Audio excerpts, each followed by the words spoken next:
सांगली जिल्ह्यातील मिरज तालुक्यातील बामनोळी परिसरात एका 23 वर्षीय तरुणाचा निघृण खून झाल्याची धक्कादायक घटना उघडकीस आली. या प्रकरणी MIDC कुपवाड पोलीस ठाण्यात 2 आरोपींविरोधात गुन्हा दाखल करण्यात आला.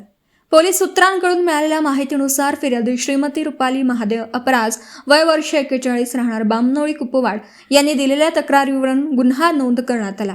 मृत युवक सचिन महादेव अपराज वय वर्ष 23 हा फिर्यादी यांचा मुलगा आहे. 6 एप्रिल रोजी सायंकाळी सुमारे 5 वाजण्याच्या सुमारास ही घटना घडली.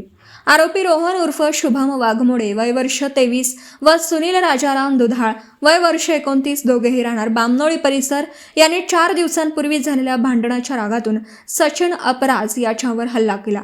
यावेळी आरोपींनी कुऱ्हाड व फावडासारख्या धारदार हत्यारांनी सचिनच्या डोक्यावर व तोंडावर जोरदार वार केले.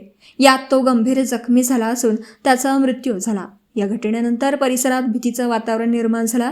या प्रकरणी MIDC कुपवाड पोलीस ठाण्यात गुन्हा रजिस्टर नंबर 85/2026 अन्वये BNS कलम 103(1)(3)(5) प्रमाणे गुन्हा दाखल करण्यात आला. पुढील तपास पोलीस करीत आहेत.